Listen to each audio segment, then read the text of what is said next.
Débutons avec cette vidéo le premier thème du programme d'histoire, la France en République de 1880 à 1945. Nous allons traiter ici le premier cours, la construction d'une nation républicaine. Pour commencer, quelques rappels. La France a connu entre 1789 et 1880 de nombreuses expériences de gouvernement. On peut distinguer plusieurs moments clés. La Révolution de 1789 aboutit à la fin de l'absolutisme et à la proclamation de la Première République de 1792 à 1804. Si le roi est renversé puis exécuté, l'expérience démocratique reste limitée. En effet, la période est marquée par l'exercice d'un pouvoir souvent violent par une minorité de révolutionnaires. Le Premier Empire de Napoléon Bonaparte de 1804 à 1815 et le Second Empire de son neveu Louis-Napoléon de 1851 à 1870 mettent en place un régime impérial autoritaire. À cet empire succède la Restauration et la monarchie de Juillet de 1815 à 1848. Durant 33 ans, 3 rois de France vont se succéder pour gouverner la France. Donc lorsque la Troisième République se met en place durant les années 1870, la France n'a que 5 ans d'expérience républicaine et elle sort de 18 ans de régime autoritaire. Le peuple français n'est donc pas éduqué à l'idée de la démocratie républicaine. Mais c'est incontestablement sous la Troisième République, entre 1870 et 1940, que le régime républicain s'enracine durablement, et ce malgré des crises parfois violentes qui viennent la mettre à mal. Dans ce premier cours, nous allons donc nous demander quels sont les moments et actes fondateurs permettant l'ancrage de la République dans la société française. Pour commencer, nous allons voir que cet ancrage passe par la construction d'une nation républicaine. Par nation, on entend une communauté d'individus ayant une culture commune et la volonté de construire un avenir commun. Nous allons voir que l'acquisition de références collectives, symboles, monuments, fêtes nationales, éduquent les Français à la République et permettent la construction d'un État-nation. Le premier de ces symboles est la Marianne, coiffée d'un bonnet phrygien, d'une couronne ou d'un casque représentant la République. C'est l'un des symboles les plus populaires. Elle est apparue durant la Révolution française. Dans les années 1880, toutes les communes installent des bustes de Marianne dans les mairies et en particulier dans la salle des mariages. Elle apparaît aussi sur la monnaie utilisée quotidiennement. Le drapeau tricolore est une création de la Révolution. Il symbolise l'union du peuple et de l'État. Il est devenu officiellement le drapeau national en 1830, mais il fut plusieurs fois menacé.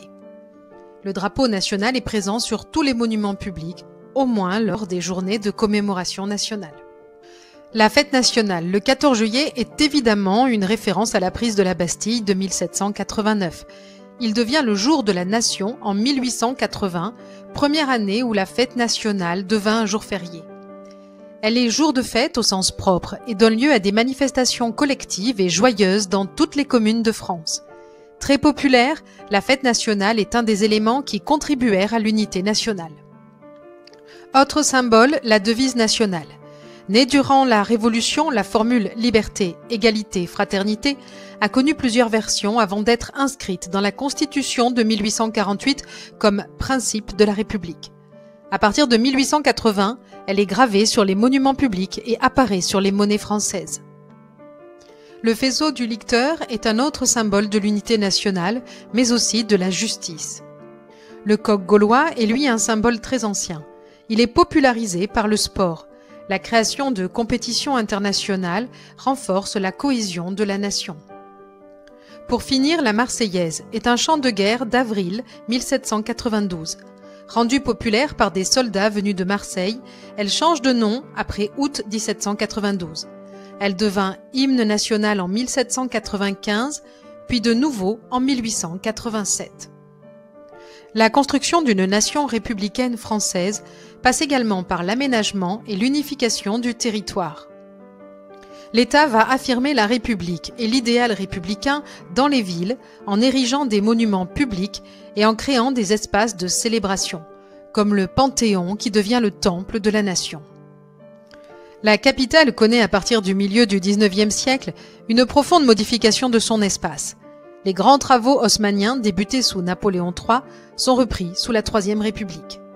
La ville s'articule alors autour de grandes avenues qui aboutissent à de larges places dotées de monuments décoratifs. L'État commande et fait donc installer des centaines d'œuvres architecturales et sculptées. Parmi ces œuvres, on compte la célèbre Tour Eiffel, réalisée à l'occasion de l'Exposition universelle à Paris en 1889 par Gustave Eiffel. Le développement des transports et des voies de communication comme les voies de chemin de fer participe également à l'unification du territoire en intégrant les zones enclavées et donc à l'unification de la nation. Animés par la volonté d'unifier la nation, les républicains font également évoluer le code de la nationalité. En effet, la loi de 1889 permet l'intégration automatique des étrangers nés en France dans la nationalité française. Elle applique le principe du droit du sol et non le strict principe du droit du sang. En 1927, la loi évolue encore. Elle permet de donner la nationalité à un étranger installé en France depuis 3 ans, au lieu des 10 ans prévus en 1889. On peut s'interroger sur les raisons qui ont conduit à cette conception ouverte de la nationalité française. Elle répond en fait à plusieurs principes et spécificités de la population française à partir de 1850. En effet, en raison du contexte politique et économique européen, la France devient un pays d'immigration. En effet, la présence étrangère est multipliée par 8 entre 1851 et 1931. La part des étrangers dans la population française passe de moins de 1,5% en 1851 à 6,5% en 1931. Or, la République se veut égalitaire. Elle doit donc veiller à ce que les résidents bénéficient des mêmes droits, mais aussi soient soumis aux mêmes devoirs. Or, les étrangers et leurs enfants ne sont pas soumis au service militaire et échappent à certaines contributions fiscales. Intégrer les enfants d'étrangers permet donc à l'État d'exiger d'eux les mêmes devoirs qu'aux enfants de Français. L'unité de la nation républicaine française se fait également au travers de l'école et de l'armée. Depuis l'établissement de la nouvelle République, l'école a été érigée en pilier du système républicain. Ainsi, les lois Ferry de 1881-1882 rendent l'instruction gratuite, laïque et obligatoire pour les enfants de 6 à 13 ans.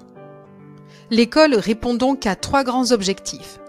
Le premier, faire des Français, c'est-à-dire unifier la nation par l'enseignement du français contre l'usage des langues vernaculaires, de la géographie, de l'histoire par l'enseignement des grands hommes de la patrie. Elle doit aussi développer le patriotisme des jeunes enfants, c'est-à-dire l'amour de la patrie. Elle doit également faire des républicains, c'est-à-dire enseigner une morale civique fondée sur le respect des libertés fondamentales et de l'idéal démocratique.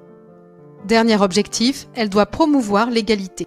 L'école doit être un vecteur de promotion sociale par le mérite. C'est en ce sens qu'elle est gratuite. Malgré tout, le lycée reste encore réservé à une élite. Le service militaire est également un élément important de l'unité de la nation. Avec la loi de 1905, le service militaire devient obligatoire et permet de réunir les jeunes hommes autour de la défense de la patrie. Ainsi, égaux devant la loi et réunis autour de l'État-nation français, les citoyens sont des acteurs de la vie démocratique française. Nous découvrirons donc dans le cours numéro 2 la naissance et la construction de la démocratie française. Pour approfondir ce sujet, rendez-vous sur mon classeur numérique d'histoire et géographie.com.